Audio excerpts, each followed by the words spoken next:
Good afternoon. My name is Lee Montville from Springer Publishing Company in New York, and I want to welcome you today to our second in a series of webinars for school nurses. Today, the title is Mask Up Your Game as a Professional School Nurse, led by our author, Janice Lashavo. As a housekeeping item, please send any and all questions you have into the Q&A, and we will have time for the Q&A at the end of the presentation. Thank you again to our colleagues at School Nurse Supply for co-sponsoring this, and thank you to our speakers for coming. And now I'd like to introduce Janice Lashavo. Thank you, Lee, and thank you, Gina. And of course, I'd like to thank our friends at School Nurse Supply as well for helping coordinate with Springer Publishing to put this together for us today. Welcome to Mask Up Your Game as a Professional School Nurse. I understand there's close to 800 of you that have registered for today, and I send a warm personal welcome to each and every one of you. Those of you who have joined us before, welcome back. And those of you for the first time that are joining us for this webinar, we appreciate you giving your time today, especially today. Today, May 12th, as you know very well, is School Nurse Day.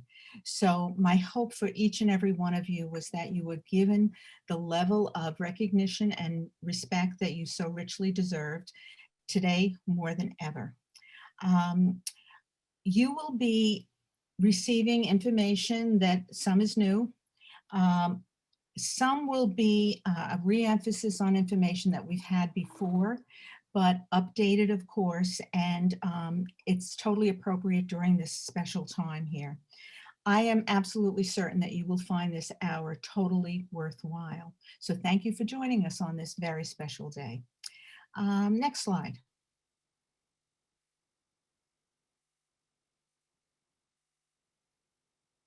Are you moving us along? Slide 2. Okay, clearly we're still in the midst of a very, very difficult time. We want to get rid of the masks. We want to get rid of all the restrictions that we've had. We feel enough is enough. We're frustrated. I believe this is the time more than ever that we have to be more vigilant and stringent about regulations than ever before. COVID is not gone, we know that, but we want to see it gone, and we want to see it gone quickly. I need to just recount a story very, very quickly to you. Last week I attended the research presentations from a group of nurses up at the university, William Patterson University, and one of my friend Aylin did her study on COVID and the impact in the schools, of course. She provided some very interesting information for me. It was a limited study, as these thesis projects are. However, one of the questions was, how many of you school nurses are willing to help in preparation and implementing the laws, the regulations for COVID? 100% responded immediately that they were more than willing to do whatever. However, when asked how many had actually taken part in the planning and implementation, for the COVID return to school, 73% said they had absolutely no part of it. That's far too many. That's far, far too many. So I'm hoping today that you will gain the confidence to be involved and the necessary information you need to be on the forefront and sit at that table as plans are made. You're essential here. You're essential in our recovery here. May I have the next slide, please, Lee? Okay, very briefly, we have 3 presentations that have been planned for you. One has been completed. On April 14th, the expanded role of the school nurse, Dr. Laura Janone, presented an alignment with us currently with the 21st Century Framework for School Nurse Practice. Dr. Carly Dries did a beautiful presentation on the emotional impact of the school-age child. And Dr. Matt Bolton put us at the table with the interdisciplinary team. If you heard this presentation or you did not, you're more than welcome to go to the Springer website that they have graciously set up for us, and you may hear the recording. There's no charge for this, and it was a wonderful series. While I have this screen up, I'd like to mention too, look forward to June 2nd. Of course, we'll have Dr. Yankis back to give us an update, but also I have three wonderful speakers lined up for you. They will talk about the impact of COVID on Dr. Brenda Marshall will talk about the impact on the mentally ill child. Dr. Bill Kernan will talk about the child who is addicted, whether it's whatever the substance abuse is. And I'm very, very pleased I was able to find a wonderful speaker on transgender youth. She will actually touch on all types of gender identity issues. So Joanne Goodall, it will be wonderful. I've heard her speak. She's absolutely marvelous. Okay, so let's talk about today, May 12th, the community classroom of today and tomorrow. Next slide, please. Okay, three dynamic speakers. Dr. Wayne Yankis, of course, is here to give us an overview and update.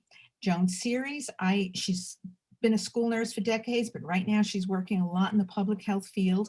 She will look at the broader picture. We know schools are just a microcosm of the larger community. She will talk about public health issues, and then Mary Ellen Bolton will bring us back into the school nurse's office and talk about what else we can do to make this recovery even better. Okay, I would like now to introduce our first speaker. May I have the next slide? Okay, Dr. Yankis is well known across the country. He's a distinguished member of the American Academy of Pediatrics. He's a fellow, as a matter of fact. He has served legislatively on all kinds of different committees. He has chaired the committee that sets up our wonderful presentations where hundreds of nurses here in New Jersey attend. And by the way, if you ever see his name speaking or presenting, if you don't register immediately, you will be locked out, because this is a man that everybody wants to hear. I must add, besides all these credentials that he has, I was very reluctant to invite him today. He's so pulled. He's been begged to be part of so many different things. How dare I impose on him again? However, I could not go ahead without him. He's the go-to guy for us. He's the one that's always there. And what's more important, besides his love for children and what he does as a pediatrician, I have never known or heard of a physician who respects and admires school nurses as much as he does. So it is my pleasure to introduce Dr. Wayne Yankis. Thank you, Janice. I appreciate that introduction, and please know that part of my concern for working with the team of some extraordinary school nurses over my 40 years in working in school health is the fact that I was a high school teacher before I went into medicine. And as a consequence, I spent a lot of time working with the concerns of what schools and how to keep kids healthy in schools. Next slide, please. So today we're going to talk a little bit about the kinds of things that we need to be thinking of moving forward.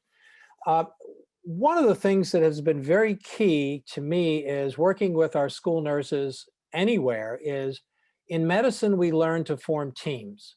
And whether it's in the ICU, whether it's on the floor, whether it's in your office, wherever it is, if you don't have a good team with your nurse, you don't have anything. The nurses are, in fact, the people that are right there in the forefront. They see the patient, they see the student first, they know what's going on. So when we get to things like pandemics, one of the things we've learned together is that whatever we do has to be practical, it has to be feasible, and it has to be appropriate. So we are besieged with changes that happen almost hourly, if not daily. In the last week alone, we have dealt with the issue of immunizing children based on studies that Pfizer-BioNTech have done and have released. So we are going to be looking forward to those changes. The things we have to keep in mind is that immunizations will be the key to our herd immunity as to how we get out of this vaccination. Viruses look for a host. If there's no host, the virus can't survive. So as a consequence, finding an immune community, we will end this pandemic and return. I don't say return to normal, I just simply say return. The CDC does have recommendatory power and recommends a lot of things, but your local Department of Health ultimately is your workhorse, and they are the people who have the local state authority and municipal authority regarding what goes on in your office. and what goes on at school. Next slide, please. So what have we learned about school transmission this year? Unlike influenza, COVID-19 or SARS-CoV-2 is an adult to child transmission.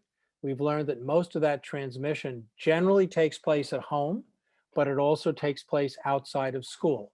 We found, fortunately, that because we had a reduction in staff, a reduction in students and in-person learning at school, we had very little transmission this year at school.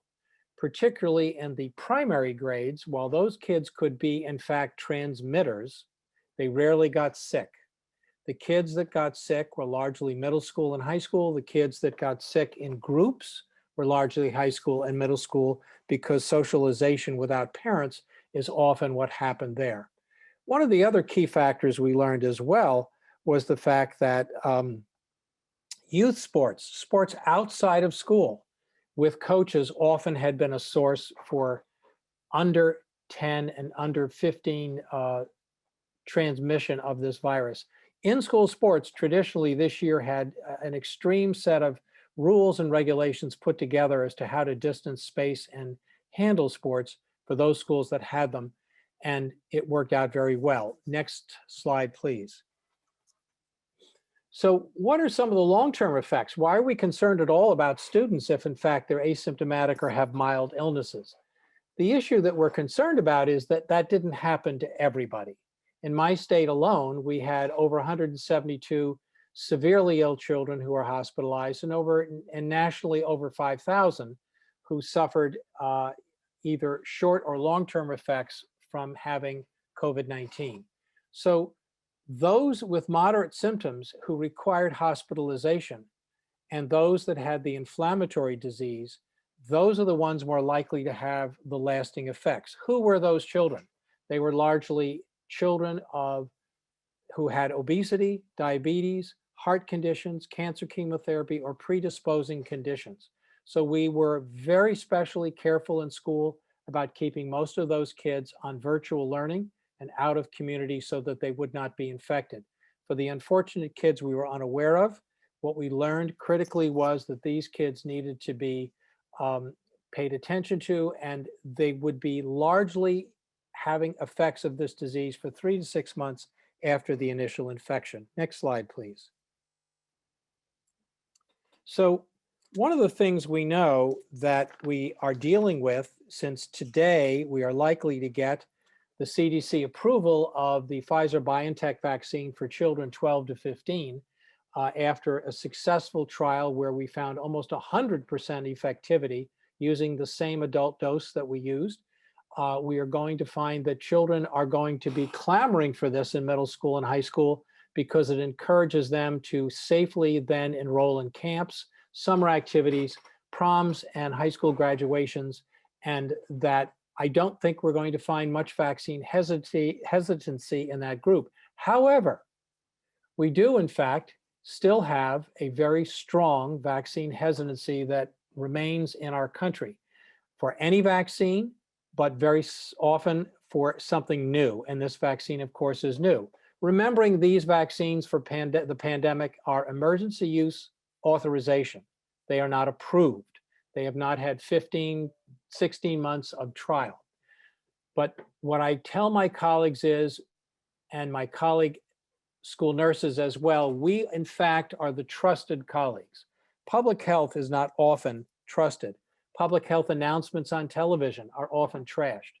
But we are in a position to educate our parents, we are in a position to encourage, and we are in a position to enroll kids in the vaccine as quickly as possible by the first two, by educating and encourage. It is unlikely most states will have a vaccine mandate for school children before 2022, if at all. But it may well be that some school systems do require for administrators or school employees, cafeteria workers, janitors, etc., that they may require employment immunization. And that is something that they can do. State vaccine mandates for other vaccines. Let's remember, before the pandemic a year ago, February, in the East Coast, we had a large outbreak of measles in a disease. that is, again, a recrudescence of a virus that we had long since put to sleep by active vaccination. So we have to remember state vaccine mandates and exemptions haven't changed. So for school nurses going forward, we still have to remember we are not finished with provisional admissions and dealing with those kids that need the regular immunizations to attend college, 6th grade, kindergarten, or to remain in school. Next slide. So when we talk about vaccine choice or vaccine choices, how firm should we be with those who have delayed physical exams and immunizations? Well, there was a period of time at the beginning of the pandemic where getting a doctor's appointment was almost impossible in person. And we were doing a lot of visits virtually, but you really can't do a physical exam virtually. That all changed this spring and at the end of the winter. Physicians now, particularly pediatricians, have a lot of time and a lot of appointment availability to complete what you all need to do for students for the fall. Your offices as school nurses in the fall shouldn't be filled with vaccine exempt kids or kids who didn't complete vaccines through lack of attendance. You should not be in a position where, other than trying to do catch up over the summer, we are now in a position to alert parents of what is expected for the coming school year, and the medical community is ready to accomplish that for families and kids. So let's not forget what our regular duties are as we enter the school year. Next slide. So how do we prepare for a safe reentry? Again, what have we learned this year? We've learned to be nimble and we've learned to pivot. We've learned to do things on a dime as quickly as we've had to because of changing health code, health law, health statute, or simply recommendations for schools. So being reasonable, and this is often the key word to almost any law that comes out of your legislature, is regarding whatever you do has to be reasonable. So best practices, as physicians and nurses, we're very accustomed to the use of what is best practice. We need to maintain reasonable and best practices. What will not go away for the beginning of the school year? Certainly hand hygiene shouldn't go away. Spacing might go down to 3 feet. Masking may or may not go away, and I'm separating politics from medicine. Remembering that come the winter, we may need to remask again, because until we achieve herd immunity, 70 to 80% of an immunized population or a population that has been ill, we are not going to be gone with this pandemic. And remember that if you were ill with the virus and not immunized, it is unlikely the antibodies are going to last longer than 3 to 6 months. So sick people after 90 days can be immunized. So we need to be sure for the coming year to not let our guard down for respiratory and respiratory diseases. So we need to prepare for a worse influenza if we let our guard down. This is to encourage kids and adults and faculty to have influenza vaccines available, have them available in your school for faculty, have immunization days, just like offices do for pediatrics, to have the opportunity to make sure that we keep an immunized population present in our schools. Remembering that school doctors and school nurses working together as a team, we are the public health for schools. We count on administrators to listen to us and not bully us. And so my last point here is it's very easy to be bullied by families and by administrators who just want to get on and move it along. What you don't want is to find late October, November that having done so, you're back into a mini outbreak in a mini pod in your area. So again, reasonable, feasible, appropriate, being nimble and pivot, and understanding the team that you work with. We all have to be on board with our administrators and our school physicians for those states that have them. And it is important that we encourage our families to immunize their young people before the end of this school year, and that we, over the summer, do the catch up, and that in fact, as we move into the school year coming, that we don't abandon what were best practices for the public health in a school building. Thanks. I appreciate your time. Wonderful, wonderful. Thank you, Dr. Yankus. Wonderful advice for all of us. Absolutely. Okay, I would like to introduce our next speaker now. And truthfully, I had a beautiful picture that I wanted to have in my slide deck here. And I put it in and twice Lee took it out because apparently illegal, that I need permission and it could be a big mess. Anyway, I did want you to see it. So instead, I'll just describe it to you. It's a picture of the first school nurses on the steps of the Henry Street settlement, taken in 1902. And they're carrying their bags as public health nurses. And I thought how wonderful that here we have come full circle. We're back as public health nurses again. So if you want to see the picture is in the book, but I just couldn't show it to you right now without getting into big trouble. Anyway, it's a beautiful picture. I'd like to introduce instructor Joan Seary. Joan is, I look at all her credentials here and I'm just awed. She served as a school nurse for over 20 years. She was one of the first to jump in there and volunteer her time. And she currently works for the Office of Emergency Management in Morris County, doing the contact tracing, all that hard work that has to be done in the background. She is a certified principal, supervisor. She does lots of things. She has been a wonderful resource for all of us throughout this pandemic. Anyway, my pleasure to introduce instructor Joan Seary, and she's an instructor, as I said, in William Patterson University as well. Thank you so much. Thanks, Janice. I thought you were going to tell me I was in that picture, but since I don't think I'm. I'm happy to be presenting this webinar with my esteemed colleagues, and I thank you for participating in this professional webinar, as I know that your time is precious, especially at the close of a difficult year and all that you're doing at this time. Next slide. From the definition of public health nurse and school nurse, we see the common words promoting and protecting health. The school nurses community is within the larger public health community domain. So if we use a Venn diagram, we would see that the two circles, when they intersect, the school nurse and the public health nurse circles intersect. In the center of our two circles, we have our students in the wider community, which is important to note that we are part of the bigger community when it comes to public health nursing. When school nurses thought of public health nurses before COVID, it was mostly for the annual immunization audit or as a resource for community families who may be uninsured or in need of a healthcare clinic. So we often reached out to our public health nurses. And on a few instances, we used them to report a communicable disease such as measles or pertussis. Both school nurses and public health nurses are responsible for working together, especially during times of crisis such as pandemics, and to ensure the healthy outcomes of our communities. So of course, COVID-19 brought that to the forefront. The public health nurse or the local health agency provides guidance and recommendations to schools and to nurses as specified by the specific state Department of Health. However, schools are, as Dr. Yankus said, under the auspices of boards of education and superintendents who can adopt their own policies. And many times we saw this as the Department of Health would come up with, or the CDC would come up with guidance, especially when it came to the number of days in quarantine.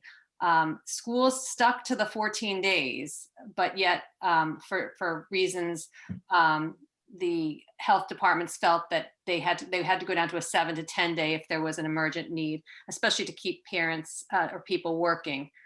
We would rather put food on the table than keep people home. Next slide, please. Public health departments and public health nurses became overworked when the COVID pandemic escalated. Their regular public responsibilities were overloaded by monitoring all positive COVID cases within their communities. And at this time, many school nurses began volunteering at testing sites when schools closed, and they joined the Medical Reserve Corps and began working closely with health departments. Towards the month of August, about 5 months into the pandemic, though, schools began looking at how they were going to return to school in September. And so school nurses were an important resource for administrators. but schools also looked to the health department for concrete guidance.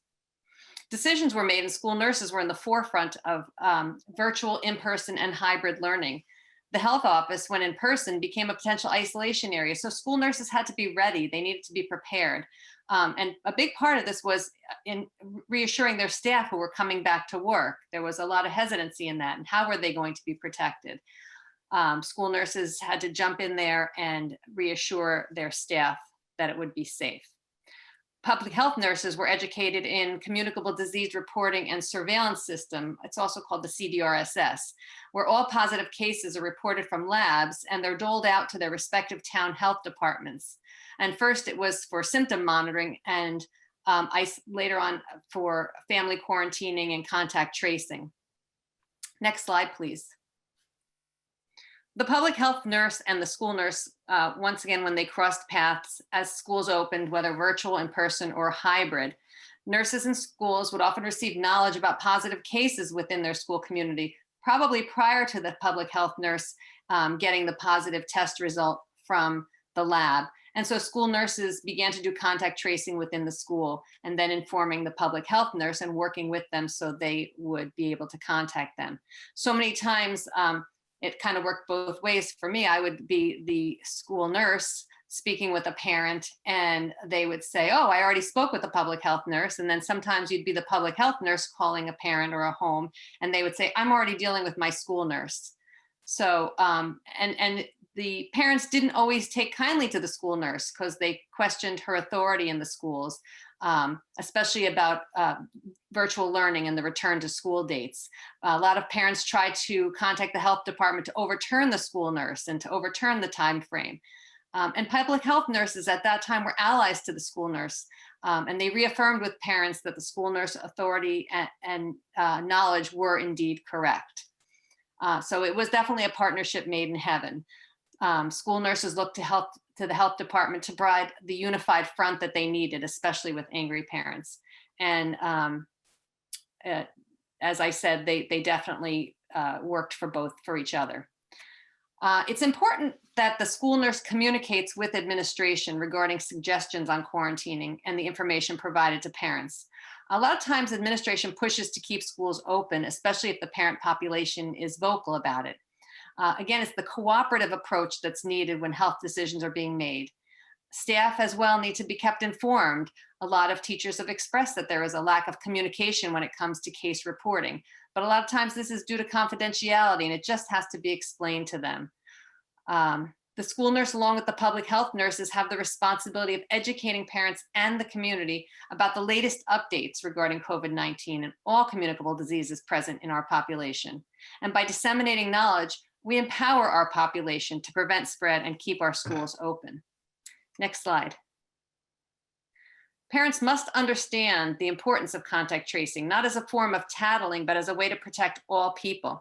If staff and students work to ensure safe schools by following the protocol, wearing the masks, the distance, the responsible social gatherings, and getting vaccinated for those 16 and older, and understanding quarantine periods, we can look forward to opening schools once again in the fall. And of course, then that leads us to vaccination. How do we encourage vaccination? We encourage vaccination by being knowledgeable about the vaccine, including what we don't know. We're still learning a lot. And according to the CDC, we're learning how well vaccines prevent spreading the virus that causes COVID-19, even if you don't have symptoms. We're still learning how COVID-19 vaccines protect people. We're still learning how many people have to be vaccinated against COVID-19 before most people can be considered protected or we have the population immunity. And we're still learning how effective the vaccines are against the new variants of the virus that cause COVID-19. We have to reassure our parents, but also recognize that we do not know everything. However, being fully vaccinated, we have to explain to parents, it definitely has its benefits, and it gives more flexibility to people when they're traveling. There's no need for negative tests or quarantining in the US. And this is also important to parents. Dr. Yankus mentioned sports, but we have a lot of travel sports teams. So it's definitely a perk to get vaccinated when you're on one of these traveling teams. And in addition, high schoolers who want to visit colleges, they'll be able to visit colleges more easily now that if they're vaccinated. gathering outside without a mask, except in crowded venues, which will be important for recess. And of course, the no quarantining if exposed to a positive COVID person is definitely a big one among people. It's great when you find out, well, it's not great when you find out someone's positive, but when you contact the people in their house and the household has been vaccinated, they don't have to go through that 7, 10, or 14-day quarantine period. And then the students won't have to be excluded from sports being asymptomatic, just being in contact with somebody. So the vaccine is safe, but of course, many parents are going to be resistant to vaccinating their children, especially, as Dr. Yanka said, if they're already anti-vaccinators. And as more and more people become vaccinated and the numbers decrease, we'll see an end of the year celebrations. So for school nurses, this may be graduations or proms. And it's important for the school nurse to be involved in all of the decisions that are being made at this time. After all, if there is a resurgence, who do you think they're going to go to for help? Well, my guess would be the school nurse. And so my advice to all school nurses out there is to speak up. Don't wait to be asked for your opinion or help. Volunteer it. Superintendents and administrators, they tend to reach out to local health departments because they feel people respect the health department as a knowledgeable entity with authority. Health departments are definitely resources to utilize, but school districts have to understand that the certified school nurse also possesses the knowledge of disease and its spread. Pooled screening was something that the New Jersey Department of Health recommended, and the CDC has recommendations for this implementation should schools elect to use screening. Pooled testing involves mixing several samples from different individuals, saliva samples, into a batch or pooled sample, and then testing the pooled sample with a diagnostic test. You find you can narrow it down and to find your positive person. So this increases the number of individuals that can be tested at one time and reduces the need for testing resources. It's my experience that with this testing, it's very time consuming for the school nurse. So if anyone was looking into that, you just have to know that it is a very time consuming project. And although important information is gathered on positive staff and students, it is definitely an expense, and you have to know if it's worth the time and effort. And we also have to recognize that there are schools that don't have the economic means or in their budgets to pursue this kind of recommendation. So don't wait to be told what to do or what your building will be doing. Act on beginning the conversation about the health of the building. And finally, the federal government provided funds to schools to assist with COVID-19 academic deficiencies under the American Rescue Plan Act of 2021. So elementary and secondary schools can apply for money and safely reopen and keep open their schools to address social, emotional, and academic issues that have arisen as a result of the pandemic. Monies are being allocated for special education, low-income districts and families, homelessness, gender, migrant students, and other underrepresented subgroups. So summer programs are going to be popping up to combat these areas. And school nurses will be important during this time for students attending with medical needs, as well as monitoring possible contact tracing and virus exposure. It's important that you find out what your school district will be doing if they've applied for these monies, and if you're going to be helping at this time in the summer, or if you're going to be making a plan for the person who may be working in your school system. Next slide, please. So what we've learned from COVID-19 transmission in schools is that when there's an increase in the community transmission, there's also the potential for spread within the schools.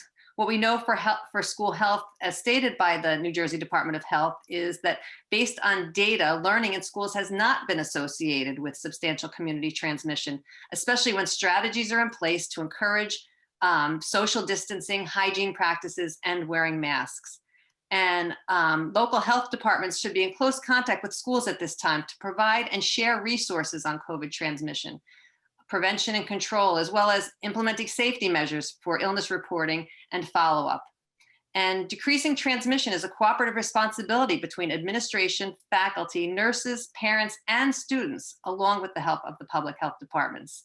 The CDC's developed guidance for prevention strategies specifically for schools, and with all stakeholders increasing their knowledge and commitment, we can safely begin to rebuild our school atmospheres for social, emotional, and academic success. As school nurses, we're responsible for the health and well-being of our buildings, and it's our role to coordinate these efforts for our children. I'd like to thank you again for all you do for our children. Stay well and good luck with the remainder of the school year. Thank you very much. Thank you so much, Joan. Wonderful information. If I can see the next slide, I'd like to introduce our next speaker, Mary Ellen Bolton. Professor Bolton is also an adjunct in William Patterson University. She has held a variety of very interesting jobs here. Of course, her master's is in administration and supervision. She served as an assistant superintendent of schools.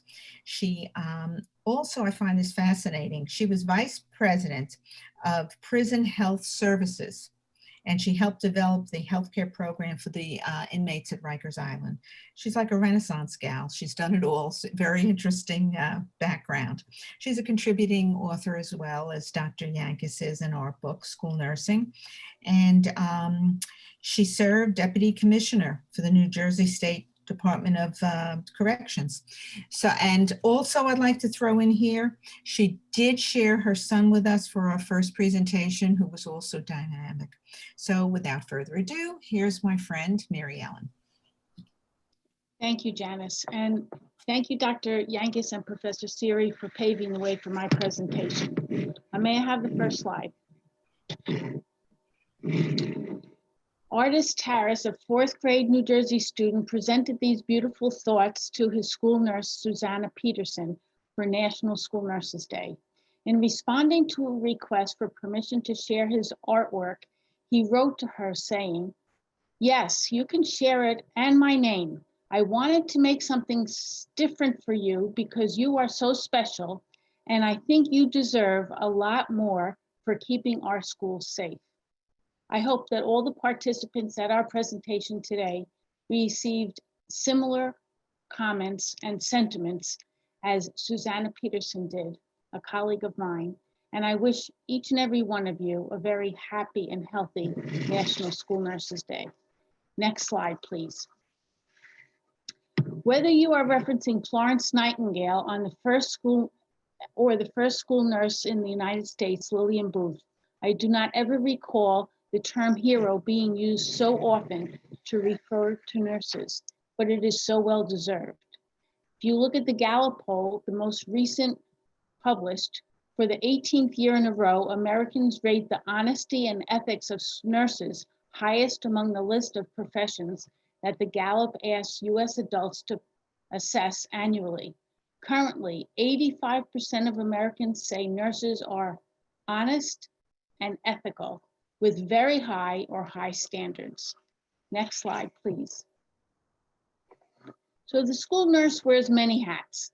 First of all, you are a healthcare provider. Under this category, you're going to be treating injuries and accidents that occur in and out of school. You'll be addressing illnesses, COVID and non-COVID, and certainly you'll be doing routine screenings, those that are mandated by your state. Of all years that you have been a school nurse, there is none more important than the screenings you will do this year. Many of our students have not seen their primary care physician for a wellness visit in 18 months or greater. So please, by all means, continue to do those heights, weights, visions, hearing tests, and of course, blood pressures and scoliosis screening. You are also educators, team leaders, counselors, social workers, public health experts.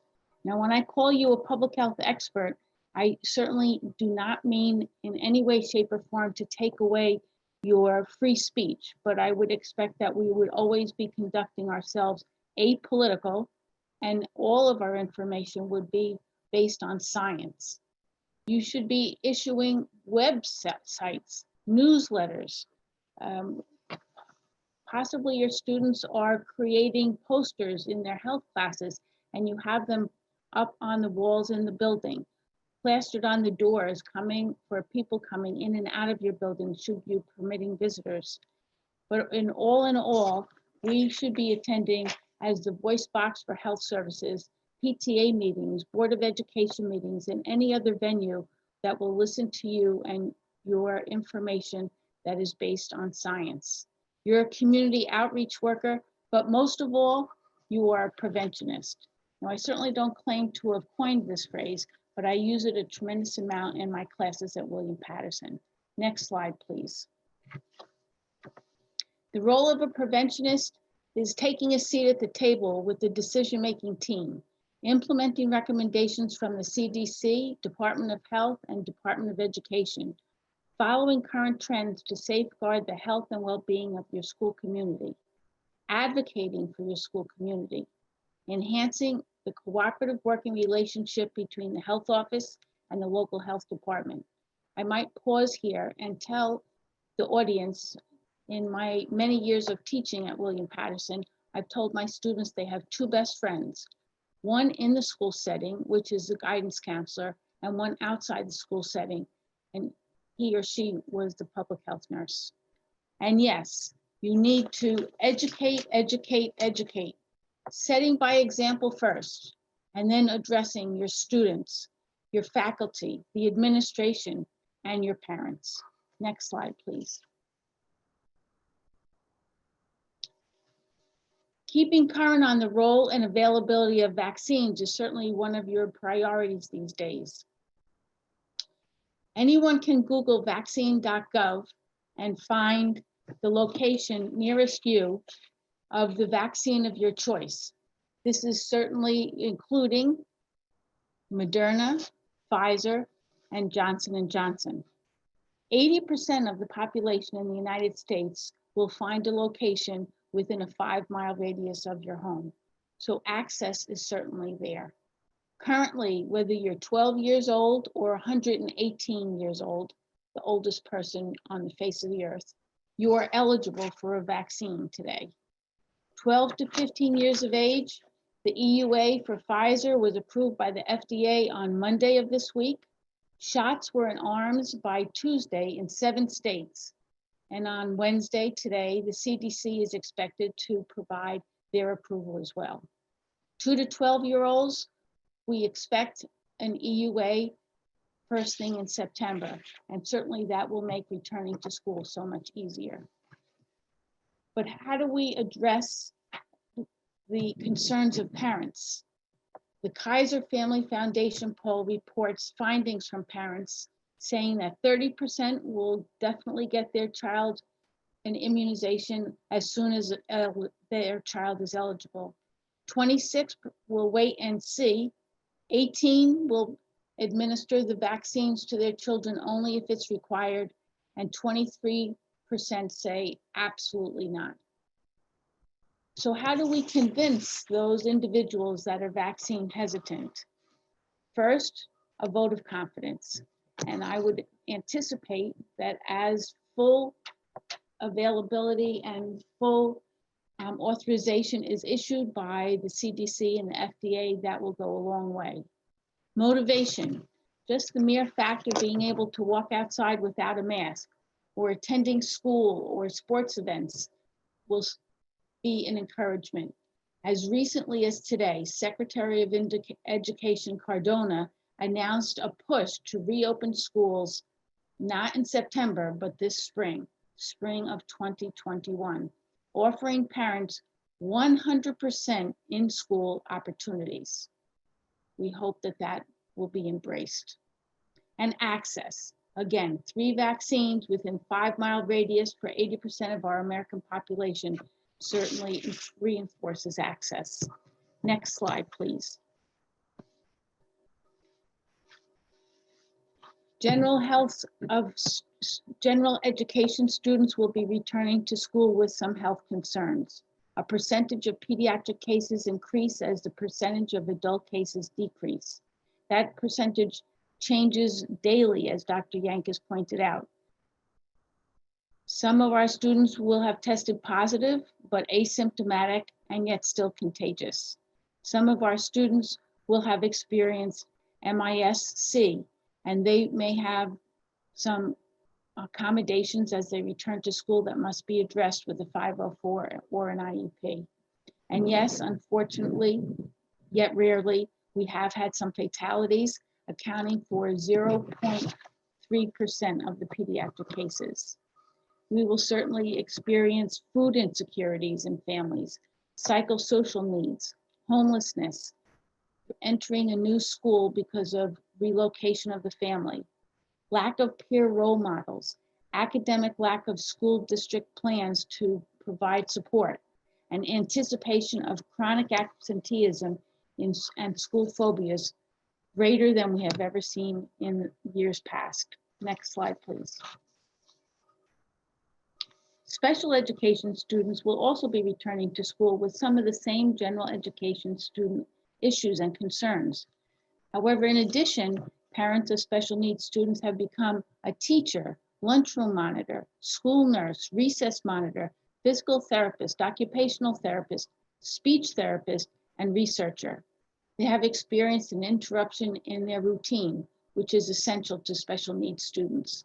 They're lagging evaluations and IEP services. School districts are responsible for providing compensatory service. How this will be done remains to be seen individually in each individual school district. Backlog of IEP meetings, both initial referrals and annual reviews, still exists. And we anticipate that some of our students will return to school with the school nurse seated at the IEP table because of their special needs in the area of health. Next slide, please. Resources within the school district. The health office, you are a major resource to every single one of our students returning to school. One of the best parts of going back to school will be to get reacquainted with their health office and their school nurse. The guidance counselor, 504 coordinator, INRS committee, core team, child study team, before school and after school programming, free and reduced breakfast, lunch, and dinner if eligible, the backpack program where it's available, peer-led educational engagement project in Montclair currently, but spreading across the United States, and ESY, as Professor Siri mentioned, extended school year where offered. Many more of our resources will yet to be seen, and we hope that our students will embrace those that are offered. Next slide, please. Resources outside of the district, food pantries, hospital clinics, mental health centers, church groups, local public health departments, Little League, PAL, and unfortunately, we may see a need for the use of Division of Child Protective and Permanency Services. Unfortunately, there has been an increase in domestic violence and child abuse, for which we may unfortunately have to refer to the state authorities. Next slide, please. And yes, our faculty and administration will need our help too. I know they're not supposed to be our primary responsibilities, but they certainly will return to school with some hesitancy. They may be anxious. They may have physical health and well-being issues because they are survivors of COVID-19.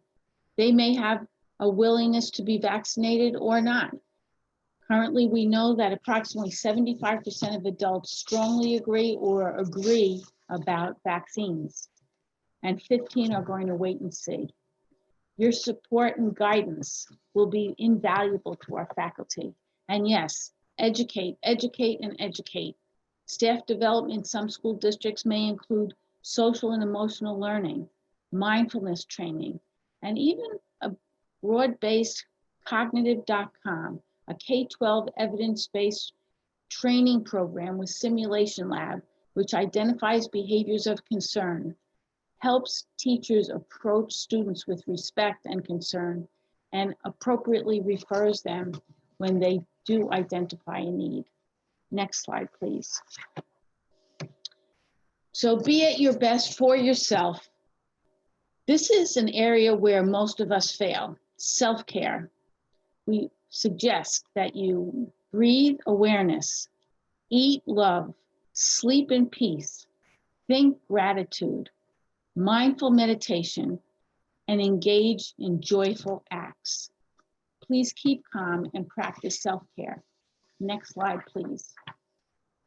So if you don't mind, I would like to end with the starfish story. And if you've heard it, just think about it as I continue through the short version. One day, a man was walking along the beach and noticed a young girl picking something up and gently throwing it into the ocean. Approaching the girl, he asked, "What are you doing?" And the youth replied, "Throwing starfish back into the ocean. The surf is up, the tide is going out, and the sun is high in the sky. If I don't throw them back, they'll die."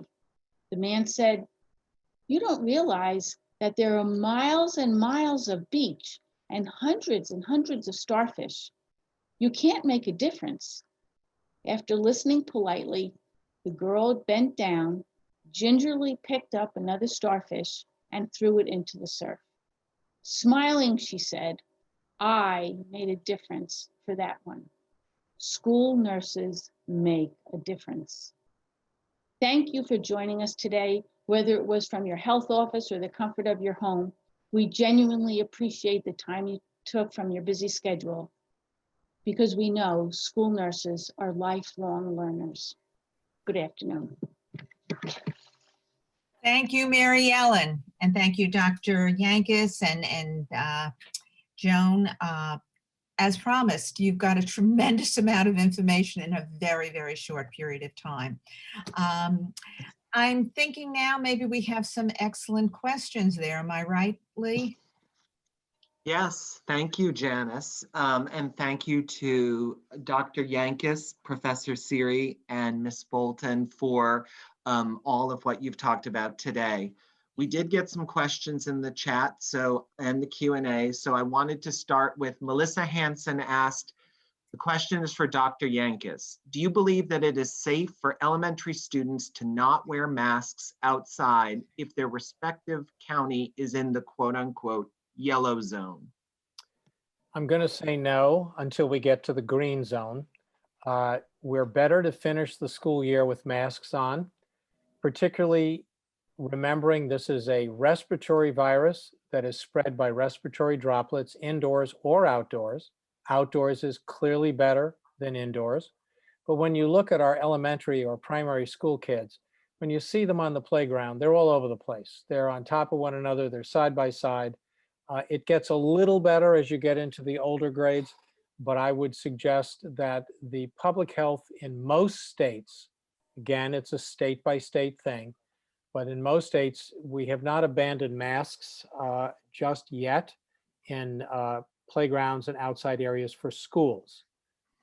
And I would venture to say for the 33 days remaining to school, and with most states, particularly yellow or some that are still in the orange or high transmission zone, it's not a time to take off masks. Thank you. Our second question is from Tricia Gouveia. What would your recommendation be for a child 3 years old returning to daycare after having COVID? When will it be safe? Will retesting the child until a negative result is reached be necessary?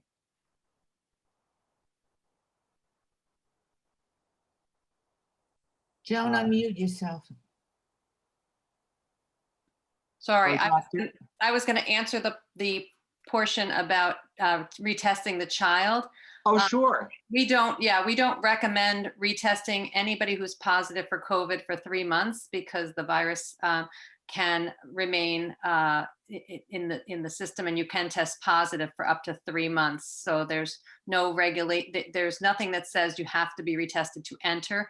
As long as you've done your 10-day isolation, the student can return to school and should not be retested for 3 months. I would agree. Great, thank you both. Danielle Mott asks, how can we get pediatricians on board to proactively do a COVID test when an alternative diagnosis alone is unacceptable for students to return to school? Well, as a pediatrician, I can give you two answers to that question. In some states, you have to have, if you have been separated from school because you've had 2 diagnoses, cough, fever, loss of taste of smell, diarrhea, vomiting. If you have 2 things, you can't return without a COVID test. And that is to prevent somebody coming back by just saying, oh, every year they have a runny nose in April. That isn't acceptable. On the other hand, in some states, that hasn't been the regulation. And what you have to do is first talk to the individual office, if that happens to be a principal office for your school. Second, talk to your school doctor who can address the pediatricians in the hospital department where he or she works or attends. And the third thing you can do is work through your chapter, the American Academy of Pediatrics, who is most likely working with your state health department and your health officers locally and statewide to make that designation more clear, that you have to have a test under these circumstances, and that usually makes it work better. Great, thank you very much. Just a couple quick notes, and then we have several more questions for our speakers.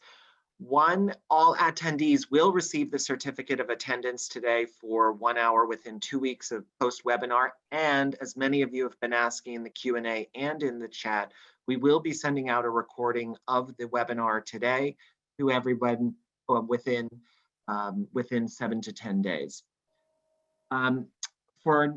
For Ms. Bolton, the question we have is, will you repeat the BEST Me acronym? That's from Victoria de la Fuente. Yes. Thank you.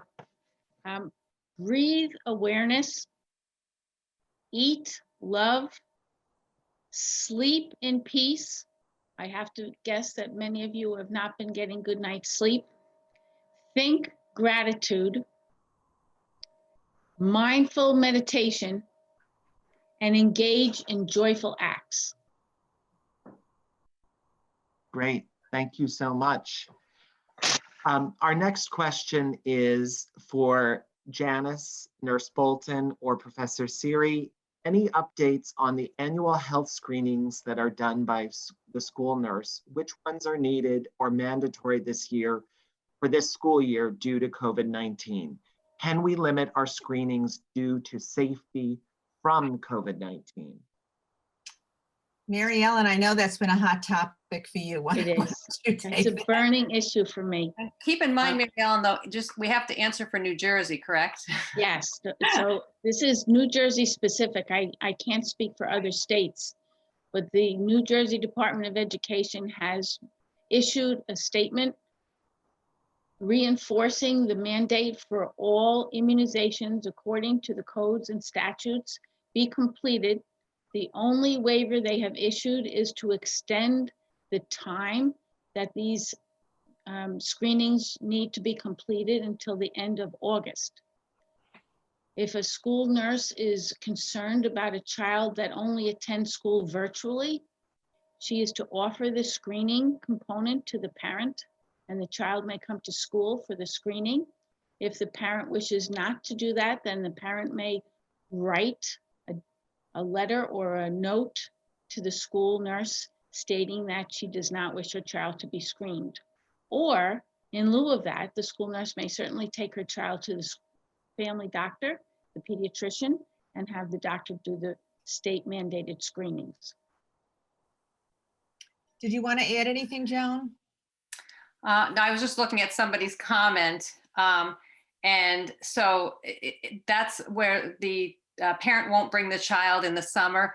That's why we offer it to the parents so that they know that we are there doing our job, and we do want to protect, to make sure that our children do get their screenings done. I mean, vision and hearing is very important, especially in the growing years. So the parents do have the right to not bring their child. And as far as nurses not working in the summer, that's something that you definitely should speak up with and speak with your administration about, because there are ways that you could get paid for X number of days, because it is a mandate if you're in New Jersey from the New Jersey Education Department that this has to be done. So you do have to speak with your administration, because otherwise they're negligent. And so, you know, again, it definitely comes up to keeping the line of communication open. The administration may not know this, but since you do, you know, advocate for your students and yourself. And Maria, oh, sorry, go ahead. I just would like to make one very general comment about the screenings.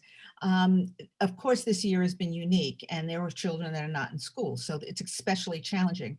However, in general, we know that we see a very small percentage of students on a regular basis. Most nurses see maybe the same 10, 15% of the student body that repeatedly come back to visit you. The remaining 85% you don't get to see.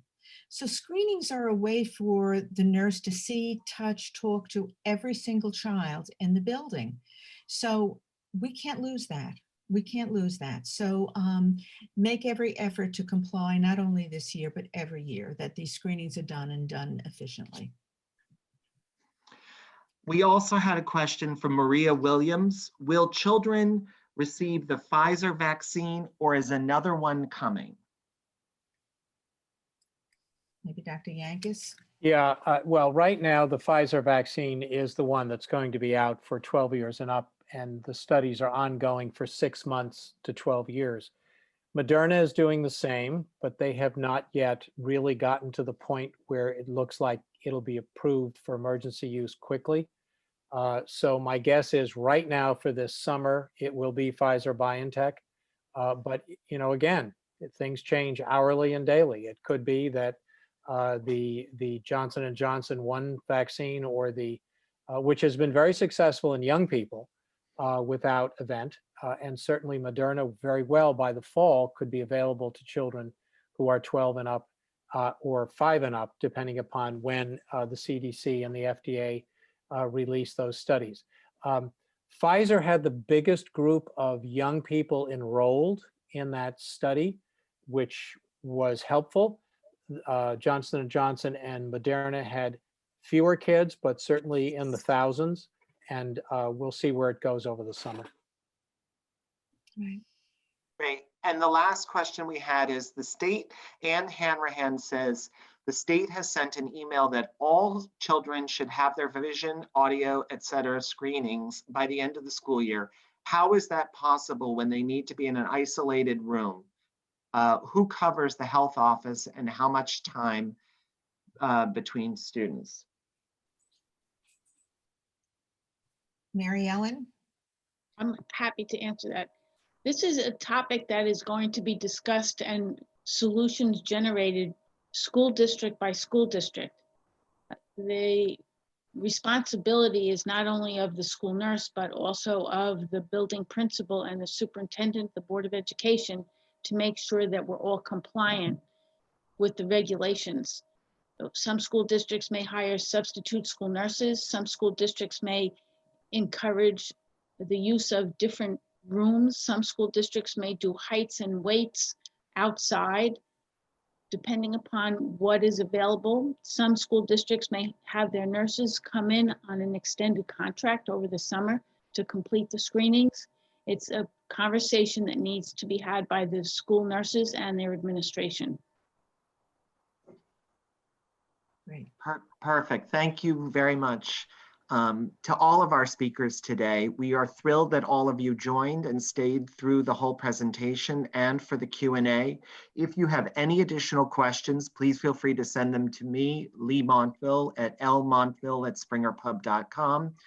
Please also feel free to use the webinar 10 code on our partner School Nurse Supplies website to get $10 off. And if you have any other questions or any questions that haven't already been answered, we will be answering them. And we thank all of our speakers again, and thank you again to the amazing Janice Lachavo. Have a great day, everybody. Thank you, Lee. Yeah. Thank you. And Thank happy you. School Nurse Day again. Happy School Nurse Day. For Yes. everybody, yes. Thank you. Bye-bye. Great team. Take care. Bye now. Bye-bye. Bye.